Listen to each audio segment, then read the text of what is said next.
À regarder de très près, tu fais peut-être le même constat que moi. Tu t'aperçois qu'on a tous été éduqués à travers le mythe de la dureté. Le mythe de la dureté voudrait qu'on soit performant, qu'on soit tous efficaces, qu'on soit tous résistants, qu'on soit tous très forts. Le mythe de la dureté fait que on devrait être, si l'on devait être parfait, des individus infaillibles. Ce qui laisse peu de place bien à la vulnérabilité, ce qui laisse peu de place à l'ouverture, et ça, eh bien, ça se vit dans les relations. Dans les relations, tu t'en apercevras peut-être, la plupart des conflits naissent parce que deux personnes, entre elles, ont un point de vue différent sur une situation, et plutôt qu'essayer de résoudre avec une bonne intelligence sociale et émotionnelle la situation, c'est-à-dire en essayant de créer une zone d'assertivité, eh bien, les deux personnes vont se polariser et puis tenir mordicus leurs opinions comme vérité absolue. Le problème, c'est que avec cette dynamique-là, avec cet état d'esprit, eh bien, on ne fait que développer des relations qui, au bout d'un moment, finissent toujours par se crisper. Et ça, je le vois beaucoup dans les cas que j'ai en coaching. Beaucoup de personnes cherchent à avoir raison plutôt qu'essayer de trouver des solutions. Peut-être que toi, à travers ta sensibilité, tu as de la difficulté à développer des relations saines, des relations juste apaisées, des relations de qualité. Et si je t'en parle, c'est parce que j'ai longtemps traversé ce truc-là, ce truc qui fait qu'on ne se sent pas à l'aise, on ne se sent pas toujours bien dans ses pompes. Eh bien, lorsqu'on est dans une relation sociale avec quelqu'un. Et peut-être même encore plus si on est un garçon, puisque quand on est un homme, c'est assez délicat de faillir, c'est assez délicat de se remettre en question. Pourquoi ? Non pas que ce soit mauvais, mais parce que c'est socialement mal vu. Il y a cette idée derrière tout ça qu'il ne faut jamais perdre la face. Pourtant, savoir perdre la face avec élégance, c'est savoir se remettre en question. C'est savoir remettre en question son opinion et c'est savoir aussi relativiser la situation et également prendre en compte le point de vue de la personne en face de soi. Et les personnes qui ne sont pas dotées de cette intelligence émotionnelle suffisamment développée, parce qu'on a tous une intelligence émotionnelle, sinon nous serions tous des robots, il n'y a pas que les hypersensibles qui ont cette sensibilité émotionnelle. On l'a tous plus ou moins, sauf qu'elle est évaluable sur un continuum. Et chez les personnes très sensibles, eh bien, cette prédisposition à ressentir les émotions des autres est justement un facteur qui nous permet de nous décentrer de nos propres opinions, de nos propres idées, de nos propres avis, de nos propres préférences, de nos propres convictions, de nos propres croyances, pour également prendre en compte celles de notre interlocuteur. Et lorsque tu es capable de faire ça, lorsque tu es capable d'utiliser justement ton empathie pour te mettre à la place de l'autre, il est beaucoup plus facile de créer des rapports apaisés. Alors, j'entends déjà de nombreuses voix s'ériger et me dire que tout le monde n'est pas empathique et que ça ne peut pas être unilatéral. Je suis bien d'accord. Simplement, si toi-même, tu es dans cette dynamique-là, si toi-même tu fais preuve d'empathie, si tu es capable de te décentrer, si tu es capable de montrer à l'autre que tu comprends ses idées, que tu comprends son affect sur une situation, que tu comprends ses émotions, ses opinions et ce qui l'a peut-être touché et la raison pour laquelle elle est en désaccord avec toi, tu vas davantage pouvoir développer des relations solides, des relations de qualité. Parce que tu vas être solidement ancré sur tes deux appuis. Dès lors que tu sais manier avec justesse cette empathie, il n'est pas question ici évidemment de se transformer en éponge émotionnelle, mais simplement te mettre à la place de l'autre pour t'aider à comprendre son point de vue. Eh bien ça va t'aider à voir le monde beaucoup plus grand. Ça va t'aider à avoir une vision beaucoup plus large et puis eh bien, à développer ton intelligence sur certaines résolutions de problèmes. C'est le programme que je te propose à travers la formation Bouclier empathique. Il ne s'agit pas simplement de se protéger des autres, évidemment c'est une partie non négligeable de cette formation, mais il va être également question de faire de son empathie une force, de faire de cette empathie quelque chose dans laquelle tu vas être exemplaire. Parce que c'est vraiment ça, la force de l'empathie. C'est d'être en mesure de montrer l'exemple. Et si tu considères qu'aujourd'hui, les personnes autour de toi ne pourront jamais te comprendre parce qu'elles n'ont pas le même degré d'empathie et que toi seul es capable de faire preuve d'empathie, eh bien je t'invite à faire une chose. Simplement montrer l'exemple. Mais pas montrer l'exemple en ayant une posture sacrificielle, Plutôt montrer l'exemple en restant fort, en restant solidement ancré, en faisant de tes atouts, de tes capacités, quelque chose qui va pouvoir montrer de manière exemplaire comment on peut résoudre des problèmes dans une situation dont l'issue paraît inextricable. Je t'invite vraiment à donner l'exemple. Et c'est lorsqu'on donne l'exemple eh bien, qu'on devient inspirant, qu'on fait preuve de leadership. Alors, je sais qu'une fâcheuse tendance nous anime tous, qu'on soit hypersensible ou pas, c'est celle de toujours attendre la validation des autres. C'est toujours de faire les choses en fonction du regard des autres pour éviter leur jugement. Parce que oui, c'est difficile d'accepter leurs critiques. Oui, c'est difficile d'avoir un regard désapprobateur qui vient juger ce qu'on est en train de faire. Je suis bien d'accord. Simplement, si tu restes droit et fidèle à qui tu es, simplement, si tu ne cherches pas à changer ta personnalité pour faire le caméléon et t'adapter à différentes situations, eh bien, tu vas être davantage reconnu pour qui tu es. Fais confiance en ton instinct, fais confiance en ton émotion, fais confiance en ton intuition. Tu n'as pas à cacher qui tu es. Simplement, aie le courage d'être toi-même, dans sa version peut-être la plus vulnérable. Moi, je sais que ça m'a souvent posé problème de me montrer vulnérable, et je sais que c'est dans mon tempérament pourtant. Aujourd'hui, j'ai plus aucun problème à me montrer vulnérable face à certaines problématiques. Et d'ailleurs, si tu es sur ma newsletter, tu me lis souvent dans des moments où je me livre.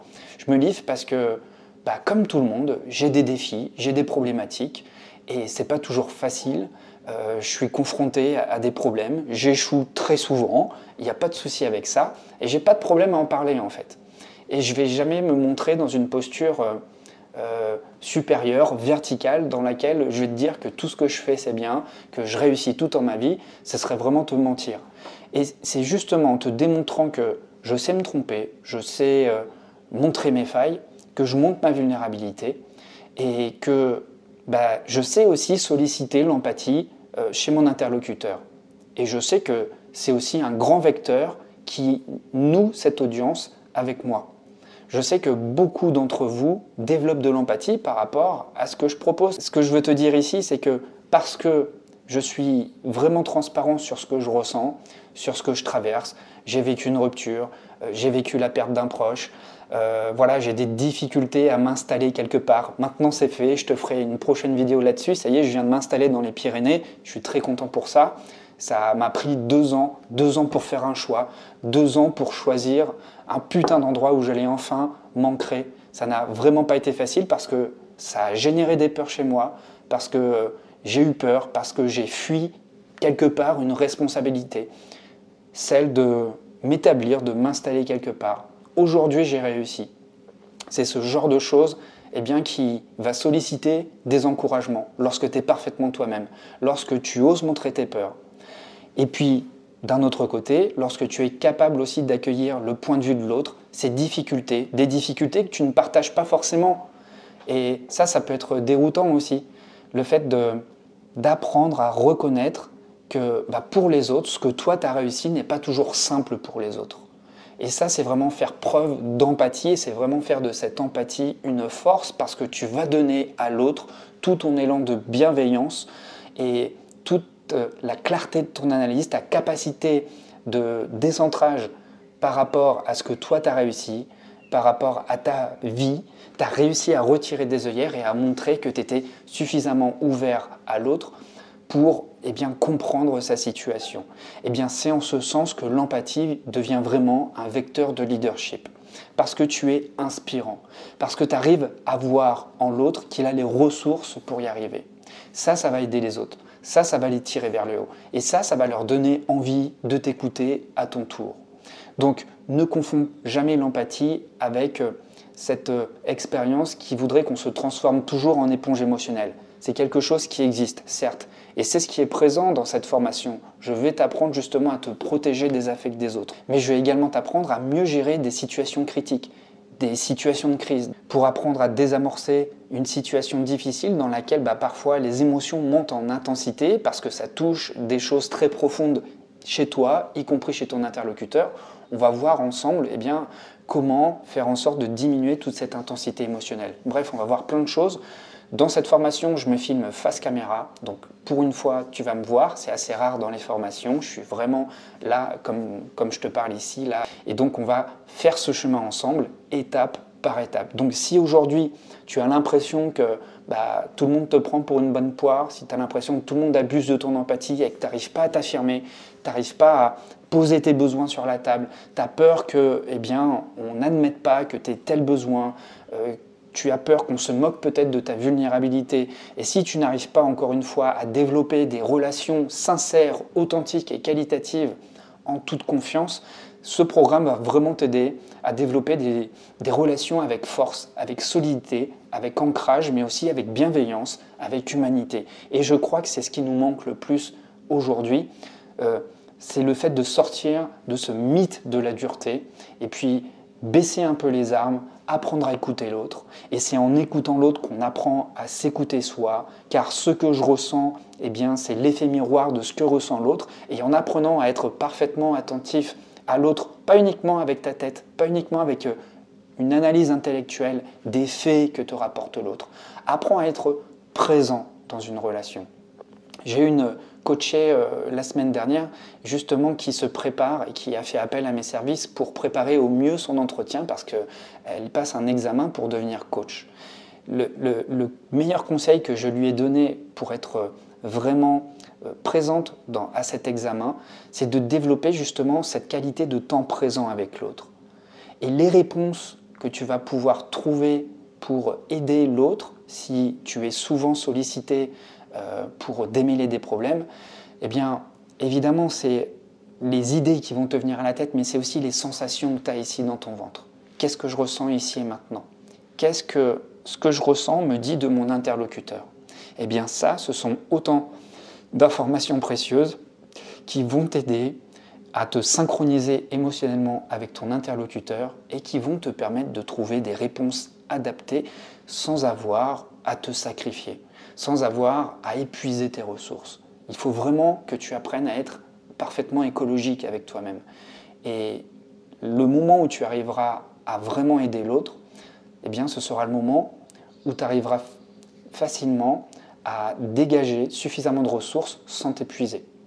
Voilà, alors toutes les ressources sont juste en dessous dans la vidéo, tu as juste à cliquer sur le premier lien dans la description et puis tu vas voir le déroulé du programme si tu n'as pas encore cliqué sur ce lien. Je pense que si tu regardes habituellement mes vidéos, tu as certainement déjà eu l'occasion de voir la page de présentation. À l'heure actuelle, il y a plus de 50 élèves qui ont rejoint ce programme et bien évidemment, comme chaque formation, une fois que tu l'as réservée, tu la commences lorsque tu es prêt. En tout cas, je peux d'ores et déjà avancer que tu vas observer des résultats très rapidement dans ton quotidien parce que cette formation ne se veut pas tant théorique que ça. Évidemment, il y a des concepts qu'on va aborder, mais il va surtout y avoir beaucoup de pratiques et tu vas avoir à t'exercer de nombreuses fois dans ton quotidien. Donc on va partir de situations typiques, des situations dans lesquelles tu te trouves et donc dans ton quotidien, dans des situations tout à fait banales, tu vas apprendre à mettre en place des stratégies, des techniques, mais des postures également pour mieux te positionner. Pour mieux te positionner et pour apprendre à te faire respecter et également apprendre à faire entendre ta voix avec assertivité. Voilà, je crois que je t'ai tout dit. Je te dis à tout de suite de l'autre côté si tu es prêt à faire ce travail avec moi. Et moi, je te prie de m'excuser aujourd'hui si le rythme est un petit peu long. Je viens d'emménager, je suis complètement épuisé, mais j'avais vraiment très envie de faire cette vidéo. Alors, j'espère que ce message t'est bien parvenu.